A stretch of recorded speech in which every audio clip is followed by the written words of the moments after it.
Welcome to Vault 33, a podcast for Amazon Prime's Fallout.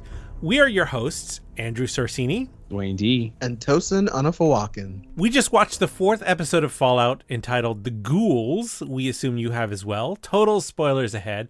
So let's dive into the aftertalk. Remember to follow us on Twitter at Fallout Vault 33, Twitter/X. Add us on iTunes, Spotify, other streaming services. Like us. Please leave us a review. That's how we get noticed. But the best thing you can do is spread the word and tell your friends.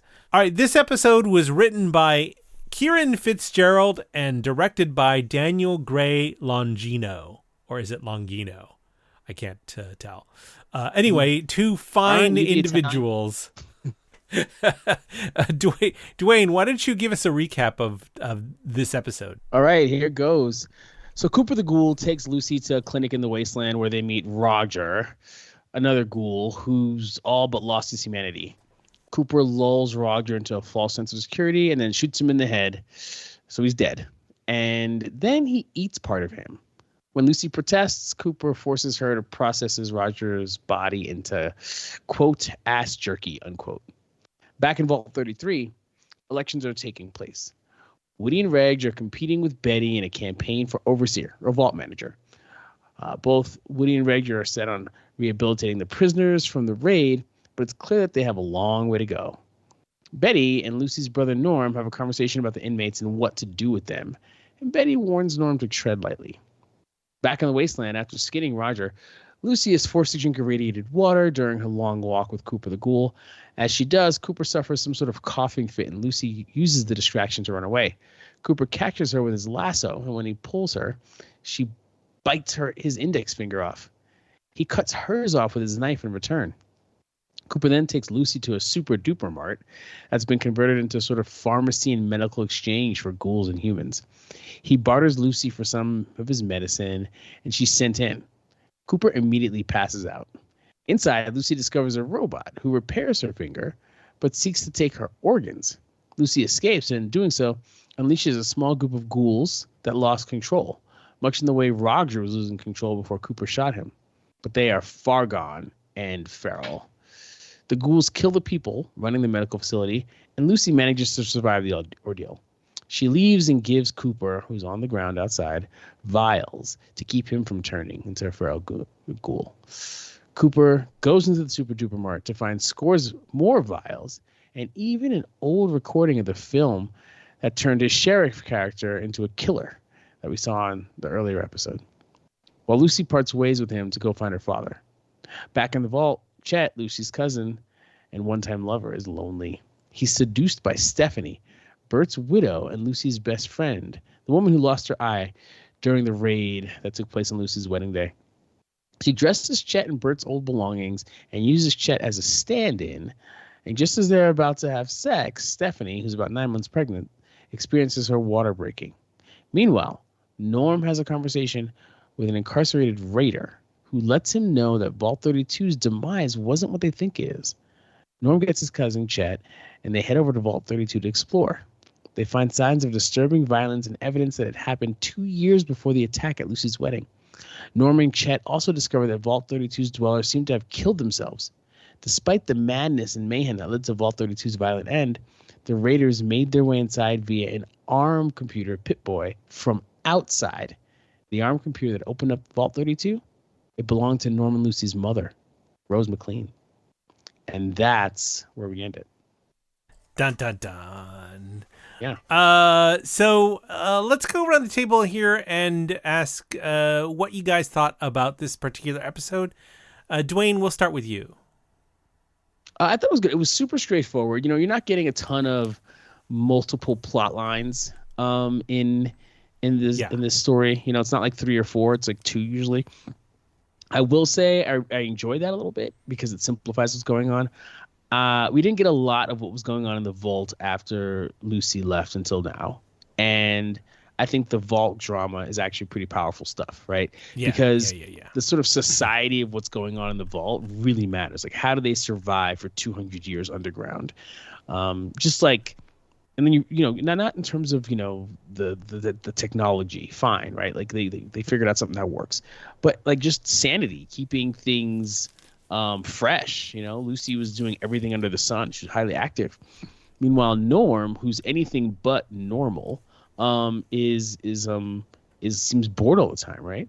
And so I don't know. I just feel like this setup let us know more about Norm, and it began turning Chet from sort of a joke in the first episode to far less of a joke, but mostly a vehicle for Norm to explore, right? So Norm's like, hey, let's go do this thing. Chet's like, okay, fine.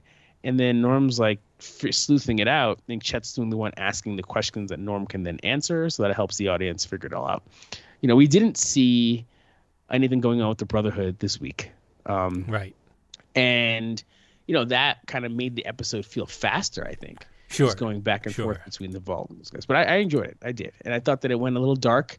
When he cut Lucy's finger off, that really got me. Yeah. I was like, what the heck is going Instant on? She's justice. not going to have a finger. Yeah. Talk about the golden rule, right? So, anyway, that's my thoughts. What about you, Tozen? Yeah, I really dug this episode. I thought that just interesting watching Lucy and the dynamics that she's facing with, as well as getting into the deeper meaning of the Vault and kind of the storyline behind it. So I thought this was quite good, and we got to see the duality and complexity of some of the characters. So I thought it was another solid episode. Tosin, you're sounding a lot clearer this week. Did you get a new mic? Well, I finally set up my existing audio configuration with my mixer and this quite nice condenser mic. So hopefully it sounds a lot cleaner and better for you guys going forward. Yeah, sounds great. Nice. I agree with Dwayne mostly that this was a pretty straightforward, again, one of these sort of like laying narrative pipe. You're such a child, Dwayne. My grandma used to use that phrase, and she was trying to hide the fact that people were hanging out, so to speak. So I just think about her saying laying pipe. You saying it, and yeah, it's a little laying silly. Narrative pipe. Exactly. That's like that's like a legit like term in story structure circles. Okay, I like to think about laying foundation. Laying foundation. Right? Yes, they're putting down the foundation for whatever. Putting down the foundation, okay. Narrative foundation. So we it was pretty much sort of a straightforward between the two. The vault and Lucy and the Ghoul, and again, like I think so far, as I mentioned in the last episode, the Brotherhood of Steel storyline is not one of my favorite aspects of it yet, because they really haven't really dug into it. So you don't like the Steel? I'm just kidding. I feel like having them not in this episode at all did, like, I agree with you, made it felt like it sort of like zipped along pretty quickly. So but yeah, it was a lot of fun. And again, what really intrigues me about this series so far, what really is motivating me to keep watching, is the world building, is seeing all of the building out of this world and how it works, figuring out how the world works, how the vaults work, how the above ground dynamics work. All of that to me is keeping me involved and interested. Not that it wouldn't normally be interesting on its own. It is a fascinating show, and I'm enjoying it. I like how goofy it is. Yes, it's absolutely. It's like we are gonna be goofy. Get ready for some goof, right? Right. They lean into the tongue in cheek for sure. I've got a question for you guys. Yeah. Ass jerky. Come on, ass jerky. So you know how The Last of Us was is a video game adaptation, but felt very much like a standalone series that's leveraging some video game tropes. Do you feel the same about this series? Do you, as individuals familiar with the background context, does this feel like a video game type? Are you saying like if I didn't know this was already an adaptation of the video game, would I say that it felt like a video game? Yeah, you know, like I would say so. Westworld had like side quests and like like you could. So I was gonna say yes because of that. So there are two things that stood out to me. One, I feel like they keep on running into places where they can get stuff, right? Mm-hmm. So he goes and like, you know, you're in the open world video game and you like hear some sounds and you walk in and there's Roger. Yeah. Oh, hey, Roger, you know. And then like, you know, they turn Roger into food. Right. And then there was also, oh man, I just lost my thought about it. The Super Duper Mart, right? It's sort of like a yes, exactly. So Super Duper Mart's another place where you can get power ups or whatever. Yeah. So Super Duper Mart and Roger are like kind of these two things, kind of like side quests that are along the way to your along your path that you're already traveling along your big quest. You have these side quests. In the last episode, Cooper said something like, the golden rule of the wasteland is like thou shalt always be like sidetracked by some bullshit. Sidetracked from your shit by some bullshit. Yeah. So that was like to me like a straight up. We're gonna talk about side quests now for you gamers out there. So I think they're doing it, but they're being subtle about it, and I appreciate that. You know? Yeah. It's not on the, and I've seen worse on the nose stuff like Twisted Metal or I'm trying to think of other video games.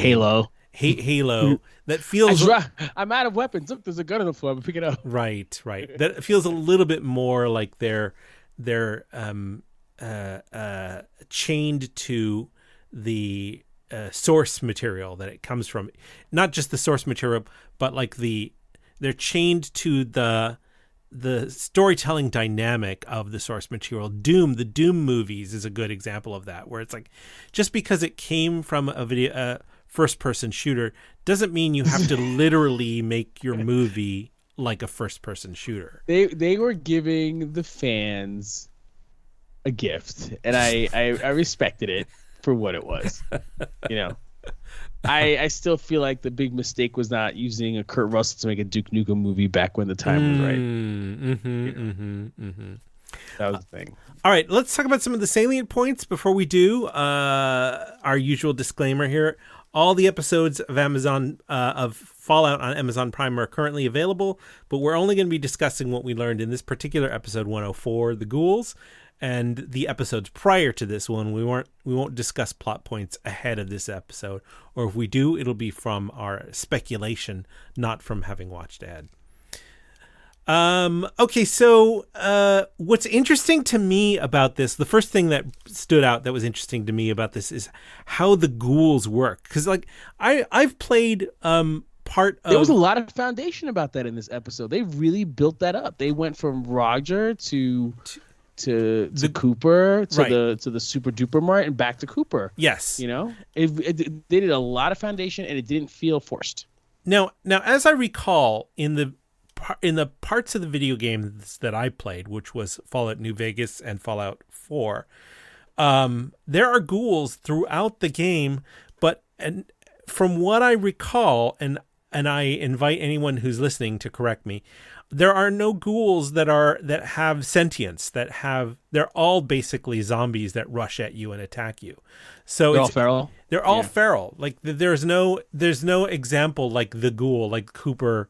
The ghoul, in any of the video games. So it's interesting to see that, to watch these ghouls devolve into these mindless, involuntary attackers. And it's interesting to me to see that for them, like remembering their identity is sort of a mental key that helps them fight off that de-evolution into the feral phase.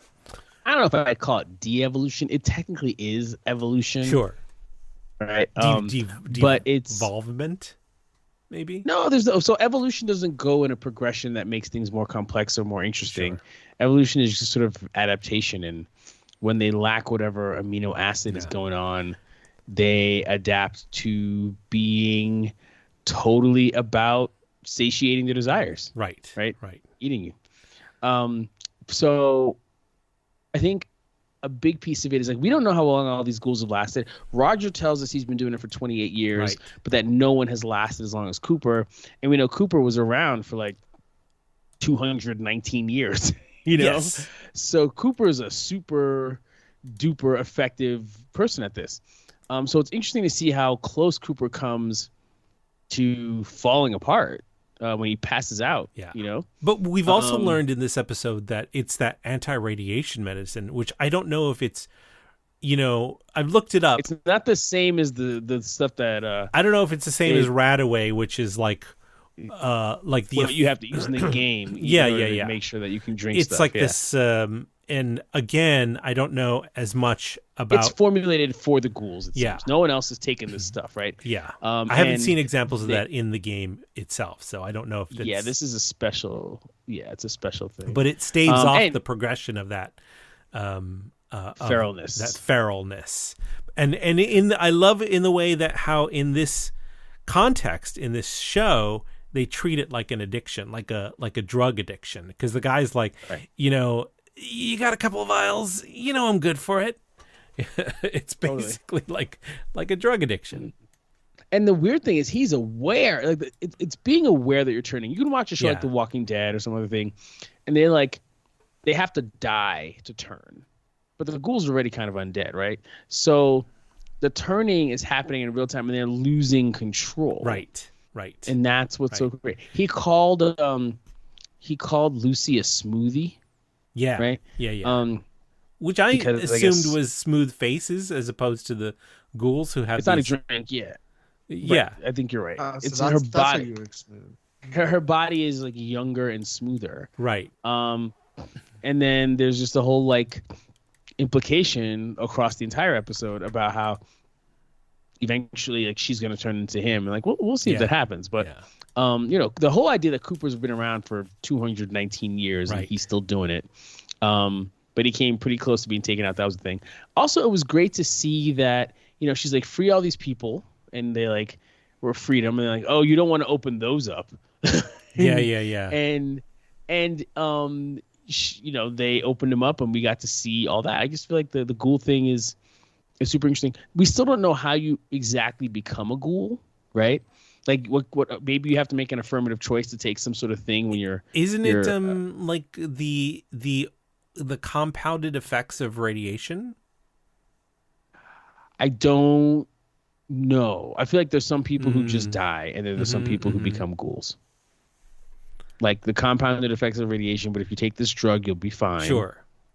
And then I don't want to die like this. I'm going to take this drug. I'll be fine. And then they turn into ghouls, and eventually they lose it, right? So we'll see how the season shakes out. We apologize if we're a little uninformed about this from the game perspective, and if anyone has more information on it that is related to the games, please let us know. You know, write in and let us know. Cooper has this crazy history. You were going to talk about how Cooper recognized the name McLean? Yeah, so it's interesting because when Lucy mentioned her name, Lucy McLean, to the ghoul was like, McLean, huh? So there is definitely some history there that I feel like that compared to the stuff about Lucy's mom that she has questions about, plus also Moldaver is familiar with Lucy's mom. I feel like there's a legacy. There's a legacy about the family, the McLean family name that is notorious in this. Maybe. I mean, maybe Moldaver is Lucy's mom. I mean, I don't know. No, but then why wouldn't there's a big time skip between, you know, Moldaver's age and the flashes of Lucy's mom that we've seen. But and Lucy has that dusky color. I don't know. But why wouldn't Hank recognize his own wife when they? I mean, maybe he saw her and she's got, you know, radiation is aged in different ways. Maybe he's like, I don't want to I don't want to out you in front of the You little saw girl. briefly that flashback of Lucy remembering her mom, and it didn't look Yes. like a young. But she was so much younger. It's true. It's true. And it's also Lucy's memory of her mother. It's which true. is not the same It's as true. Lucy's mother. So I'm not putting it out there that Moldaver must be her mother. I'm just saying it's a possibility. Food In a for lot of thought. these shows, I just feel like they don't necessarily have like the bandwidth to have a million different characters. So it becomes very neat if Moldaver is her mother. That's all I'm saying. Sure. Sure. Honestly, who knows if that decision has even been made yet? We'll totally. Yeah. we'll see. But yeah, Although I the think series that does seem tight, it doesn't seem like the kind of like, yeah, we'll just do that. It seems like they had a lot of choices that were made before they began recording. That's a hope. Although whenever I hear McLean, I think of a certain character who shot his way through a building over Christmas. That's true. It for me, what's really interesting about the Ghoul character is that even when in the point where we see him and the other Ghoul who's turning Roger, he shows some compassion, right? Like before killing Roger, and eating Roger and eating him, which is the practical side, right? Sure. But before killing Roger, he gives him some good memories before like taking his life. So he kind of wants him thinking about more positive things rather than his impending death. And so we see a lot of that like evilness at times, or the sort of lack of care. But in fact, he's still very complex, and you see that also in one of the final scenes where he's like having this sort of reflective gleam or smile as he's looking at old footage of himself. But we do know that he is incredibly practical, right? This is a world about survival. When it comes to food and water, like he tries to actually impart some of those lessons to Lucy. It feels like it, right? While at the same time, while not having sympathy or compassion for her. She's just an ends to his means as a survivalist. But I mean, I just love the complexity that we're being showed on screen, and I think Walter Goggins has been doing a great job as a character. Yeah, I'd also like to go back to some of the foundation for that. Yeah. Just before he pops Roger in the head with the bullet. Yeah. He says, "Remember how food used to taste?" And he's like, "Oh yeah, apple pie, whatever." Right. Yeah. Showing that they can't taste food, right? But they still need to eat. So the idea that he turns Roger into ass jerky. Mm-hmm. He doesn't have to taste it. It's just It's just sustenance. It's sustenance. And because he's in a position where he might, when you see the ghouls that are feral, they're basically doing what zombies do. They eat human flesh. So he's like, if I can just hold on and get her to this spot and get my stuff, I can eat this flesh and it'll stave off maybe my turning, that kind of thing. Yeah. So I was pretty impressed with the way they were able to insert all that information without making it seem super heavy. I was when you look at that whole thing, it just reminded you of how nasty it is out there. Tosin, you want to talk about the utopia in Vault 33? On the surface, we're supposed to see Vault 33 as utopia, Mm-hmm. But we do find that they break rules and they adapt the rules to fit their needs. So they're idealized, but they're not perfect, right? So there's one where cake is kind of stolen underneath the covers, right? Where it's like, you can wheel this massive cake, and the meme, right? He's like, there's like this big meme that was all over Instagram last year. Like, nobody's gonna know. And he literally says like nobody's gonna know. Or she takes the whole cake with too. The cousins too. Yeah, the whole cake, which is crazy. Like a slice is one thing. She rolled that whole cake to her like quarters, which is like, okay, how many people live in your quarters? It was a lot. But think about who instigated that. It's Norm, and I feel like at this stage in the storyline of the Vaulties, Norm is sort of like the we talked about this last last episode, where Norm, if you're using the sort of the parable of the cave and the people who are stuck in the cave and looking at the shadows on the wall and thinking that's all of their entire world, Norm is like someone who's traveled outside of the cave. He's tasted the forbidden fruit. He knows that rules can be broken. He knows that he doesn't have to follow the prescribed structure of the vault. So he's the one that's sort of like, no one's gonna know. Why don't you take this whole cake back with you? I know it's against the rules, but you know what? I'm gonna let it slide. I'm gonna condone your doing it in this case. It's also like, look, if these guys can kill us and they're getting cake, then like, what's gonna happen to me if I give you some cake? Right. Like, there's no accountability here from Norm's perspective. Norm's like, I'm just going to break the rules because why would I follow them? And that actually kind of goes to the whole idea of, that Norm is a different kind of, he's not normal. He isn't a regular boy, as Betty says. But those guys just go pee in a wall. But when clever boys like you are angry, you're lucky not to have seen where that can lead. And we've been led on by Betty now to see where that's going to lead, right? So that's pretty cool. I thought it was cool to see that video that was hanging out in Vault 32 on loop, it seems. Mm-hmm. It was a video of mice in a maze. And in the beginning, they're all fine. But when the maze overpopulates, there's no space, and the mice begin to like eat each other and destroy each other, which is like a reflection of possibly what happened in Vault 32. It just seemed like they turned on one another, and they all ended up dying. And the vaults are obviously an anagram for the maze. Yeah, eating each other to survive, right? It was a little bit just too Roger on the and Ghouls, nose. yeah. but yeah. I feel like that yes, absolutely. It's kind of on the nose though, right? That the video that would be playing on loop is sort of a description of what probably happened in that vault. It's like, why would the people who run the vaults, why would Vault Tech even have a video like that in their library in their archive? Yeah. It would seem like so too provocative of something to show to the other vaulties.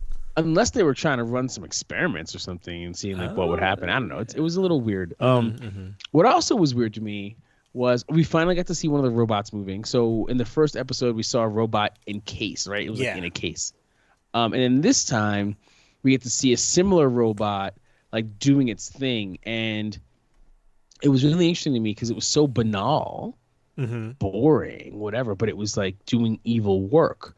While these two like Beavis and Butthead style dudes were just letting it kill people so they could like do their commerce, right? They had a good thing going. What I really like, they had a good thing going. What's crazy to me is that he had all these polite pleasantries, right? So Lucy's telling her story about how the ghoul was not polite to her, and he just kind of was replying with these like, oh yes, yes, active listening, right? Parroting. I was active listening, but it was like pre-recorded and he wasn't actually listening. Totally. But then by the time he's like, he sedates her and she's on the gurney, he's like, where are you from? And she doesn't answer the question, but he puts an answer anyway. He's like, never been there, hope to go. Yeah. Hope to go there soon. This is clearly like some algorithm, right? Right. It was like the worst parts of like it's like the Echo and Siri. It's like it's literally like bedside manners because it's a medical bot, right? So this is like its bedside manners. Totally. In fact, it reminded me of Matt Berry's character in IT Crowd. It's just like same sort of like guy in charge, not really paying attention to anyone else, only about himself. Doesn't really matter what you say. Perfect casting. Just out to get what he needs. Yeah. Right. Exactly. Yeah. So I was impressed with the way they did that. Because when you listen to it the first time, you're like, oh, I guess he's just interacting. You're not paying attention. When you listen to it the second time, you're like, he's not even talking to her. He's just going about whatever he wants. And then I also thought it was interesting how Lucy was like, oh, I thought I was here to be treated as a sex slave. And he's like, oh, no, we're here to just, I'm here to take your organs. Take your organs. Nothing so gruesome or distasteful as sex slave is. Exactly. You can imagine that sex slave is kind of the stories and elaborate things that are said to little Valties about the external world. How did she even hear about that? Is the question. Well, so sex is not something that the show is showing us that sex is not something that is like super taboo for the Valties. No. I mean, you got the one-eyed Stephanie wrapping up, Chet in Bert's clothes and really just about to get going on him if her water didn't break. You know what I mean? But the idea of he said she realized he was selling her. Yeah. And I think she's like, if I'm being sold, what am I being sold for? It didn't occur to her that they're selling you to get your organs. And maybe there's a whole bunch of before you go feral, maybe ghouls can buy organs to keep it going. Who knows? He did have a drawer full of people's fingers. So yeah, they're definitely doing things to people for sure, taking that stuff out. But it was pretty interesting to see that. I think it's going back just a smidge. I think it's interesting when the ghoul and Lucy have this exchange where she bites off his finger and he cuts off her finger. How easy is it to bite off his finger? I mean, isn't he in the fight scene in episode 2? He's tough as nails, and she just bites off his finger. I mean, I don't know. That's a 200-plus-year-old finger too. It's true, but the what's it called? The armor guy smacked him. He flew across the thing. He got right back up. It's true. So, I'm just saying. But the ghoul seems to relish witnessing Lucy lose civility, and I don't think it's I don't think it's a matter of loving her get angry. I think he seems to want to learn that her ideals have no place in the wilderness, that in fact her sticking to her ideals can be a threat. He wants for I don't know for what reason, but he wants her to learn the practical values of this land.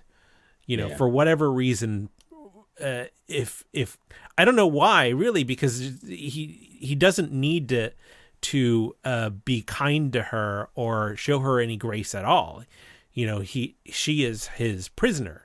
But I think maybe he just wants her to evolve, her character to evolve. Yeah, it's interesting because she, on the other hand, is fighting from becoming the ghoul, right? We've got the finger bite. He claims that, hey, I'm you, sweetie. Just give it a little bit of time. Right. But and throughout the course of the episode, things keep getting darker and darker for her, but in the end, dark episode, she still attempts to do what she thinks is right by letting them go, and in fact, even having to kill one. But she still holds on to their principle, at least for now, about the golden rule when she gives him, things to keep him alive rather than letting him die and becoming more and more like him. So I'm curious to see. I think this is more of those big picture ideas of that push and pull between, civility and what the complexity of human nature really means for these characters who, are simple on the surface and have one driving desire, but are learning the complexities of the world that they live in. Right. Yeah. So it's on some level, it's she's physically becoming like the ghoul. So she lost a finger. Yeah. And a necrotic finger was sewn back onto her. So like the Tin Man, she's got a part replaced. You know what I mean? So she's actually physically becoming like these undead guys. And then when she leaves, she had to take the boots off of somebody, right? Yeah. Remember, she's barefoot the whole time. One foot is barefoot the whole time because she lost it to the gulper. And so, she decides she's going to get some boots. Now, she probably took it off of, was it Martha? The woman who's my name is the ghoul that was turning. Yeah, she kept on saying her name. That was the only kind of lady ghoul we saw in there that was ended up dead, right? So she ends up getting these boots that fit enough, and she's like, I'm just gonna take them. I'm just gonna take what I want because that's the thing to do. And when it comes to these guys who want to harm me, I'm just going to kill them. You know? Yeah. In this kind of like banal, hey, we're just watching TV. Okay, yeah, can you get her organs out of her? You know, like she's not a person to them. She's just like an asset. She's like, no, if I'm not a person to you, then, I'm going to start by saying free these people. Yeah. But when it comes down to it and these ghouls start killing you, I'm not going to do what I can. Like this woman is an incredible shot, right? Yeah. Oh, right. And right. when- We've learned that, right? In the first episode. Learn that. Right. And so when this ghoul comes at her and she like has to grab the gun, lay on the floor and pop her in the head in order to stop it, then you're like, okay, she maybe could have helped those two guys out, but she's like, nah, you got to go. Right. So I just think it was interesting in that case. Right. And Tosin, you said it, sweetie, just me, give it a little time. This to me was great because right after that she bit his finger off. So it's like, yeah, you're me, give it a little time. She says, no, I'm not like you. But then she's vicious enough to bite his entire finger off, which is just wild. And then he's like, I'm just as vicious as you are. And he cut her finger off. So like definitely that do unto others thing being flipped for this kind of thing.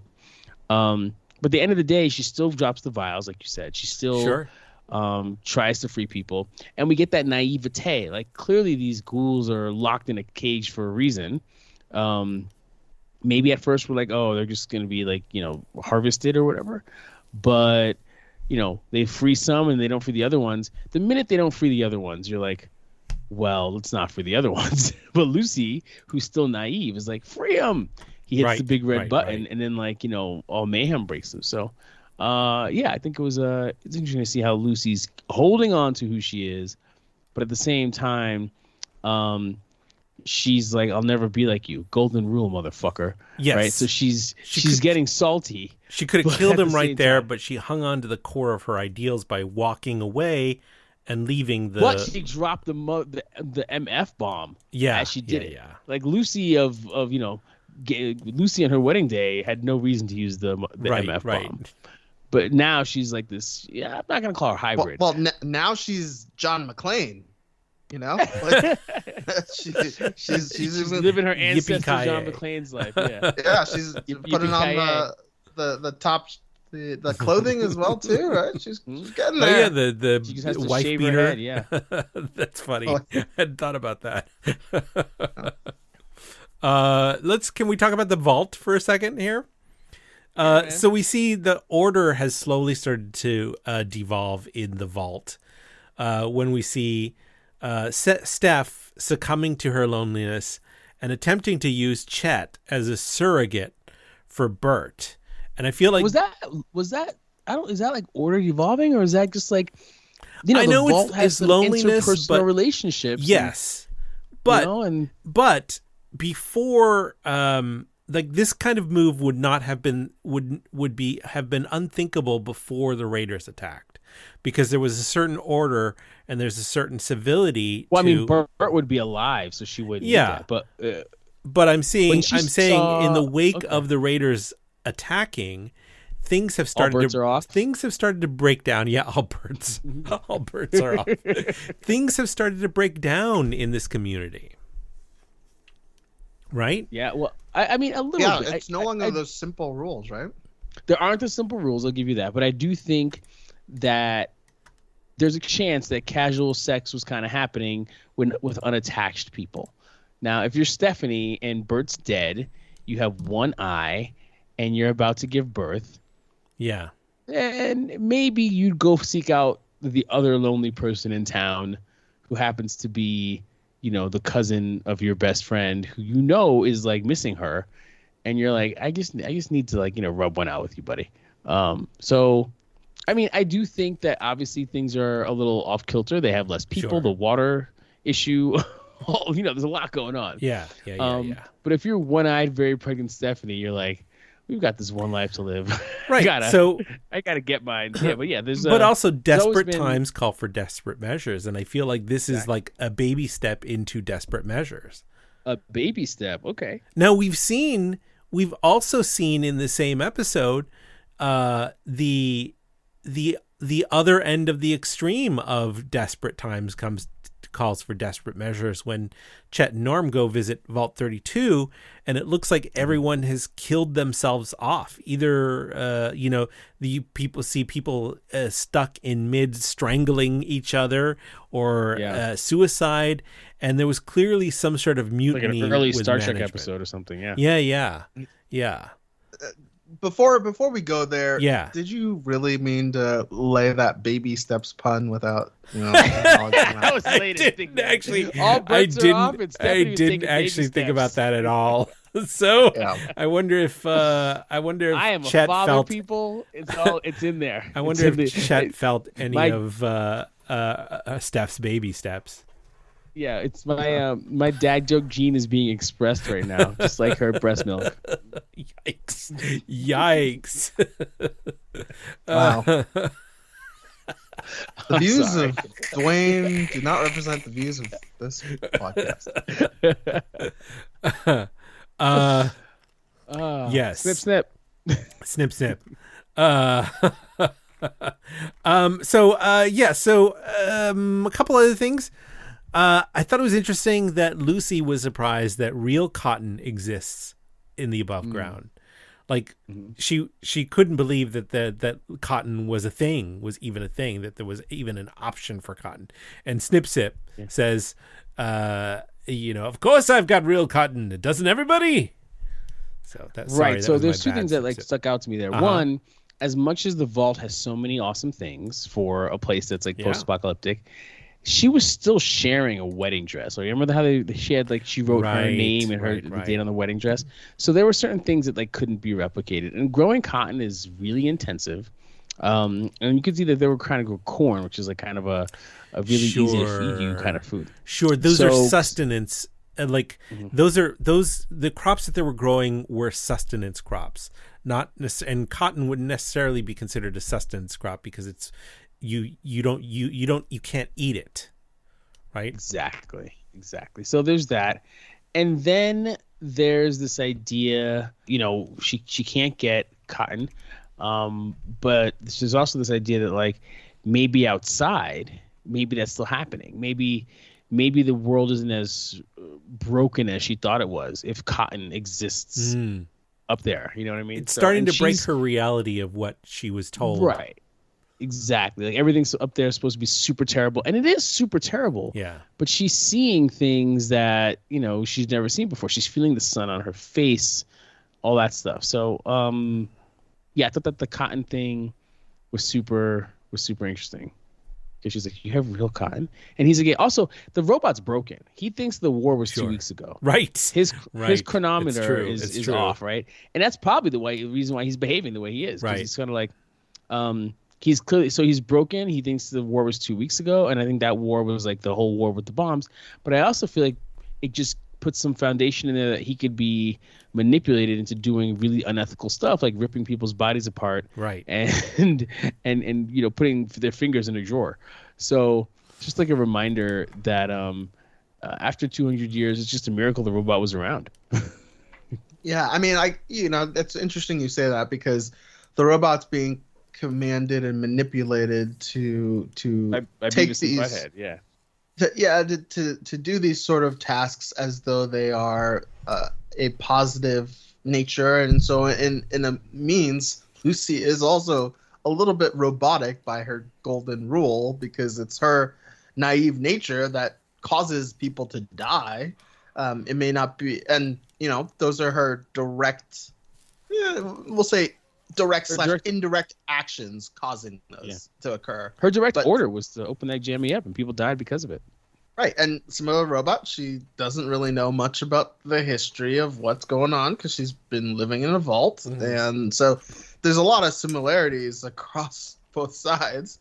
They both have, gentle and easygoing demeanors, but her world is opening up, and she's learning a lot more rather than being stuck in this box or this facility without any understanding of all the other things that are ongoing. So the last salient point that I wanted to bring up was at the very end when the Ghoul discovers the videotape with his old movie on it, and it's the one where the director instructed Cooper Howard to shoot the villain in the head, and we see that actually came to pass, that was actually the final filmed version.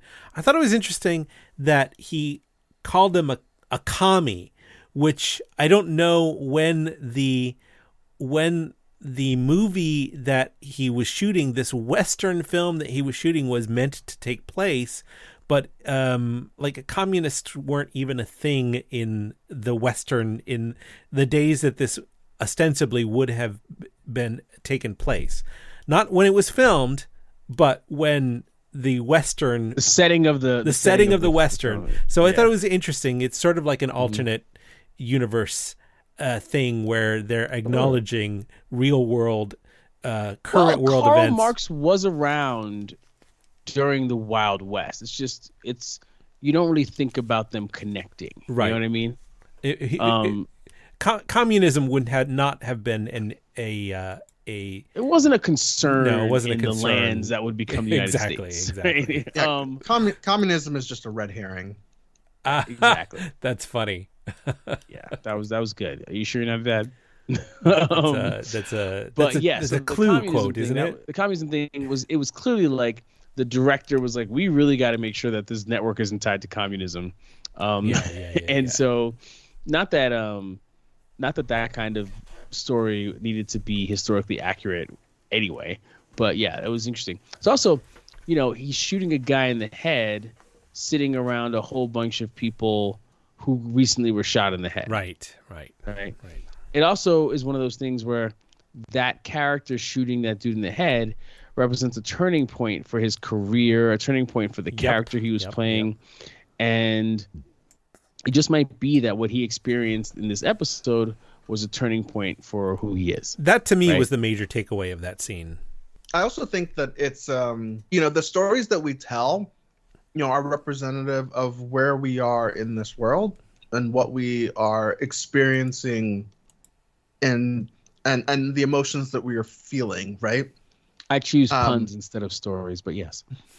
And I think that's essentially what they're trying to capture at that time, is a shared experience for all of these Americans, for all of these proud Americans of sort of their Western heritage, that, hey, communism is bad. And, the writer who's removed from their show was seen as a communist. And so let's represent this in the fiction and work that we present, that, families, as we saw in that first scene, gather around the TV to watch and take these and, and both at that kid's party, both the parents want to take photos with this, childhood star, but also the kids know who this person is from that shared entertainment experience. And so it's this mantra of us against them that they shared in that footage. But I think it's also,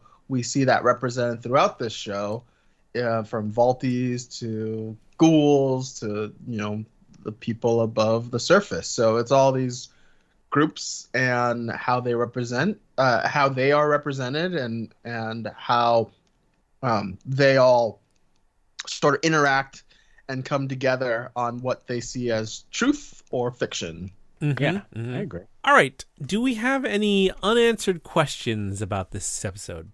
Well, I had one that was just interesting to me. Maybe we'll get an answer in the future, but, what is this Great War that Snip is talking about? Oh, I think it was just the Great War. I think it was the war with the nuclear weapons. Like the one that we witnessed with the Cooper Howard in the first episode? That's exactly what it was, yeah. I have no doubt. Okay. Well, I wasn't sure if that was like Soviets attacking, or if this is like the internal class struggle that we see also happening in that first episode of, who gets to be in the vault and who stays above ground.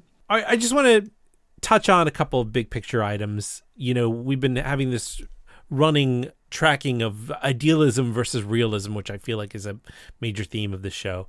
And I feel like in this episode, when Lucy lets the ghouls free, it's kind of like in the episode where Maximus defends the chicken farmer, defends the wrong guy in that situation, Lucy realizes that her well-meant act of chivalry of setting the ghouls free has unintended consequences. And that is specifically because she's still unaware of the realities of the wasteland. She still is operating with idealism, but is operating against the reality of the wasteland. So not everybody can be saved, and not everyone will be grateful when they are saved, I think is what Maximus and Lucy are learning. Also, yeah, I agree with that. Yep.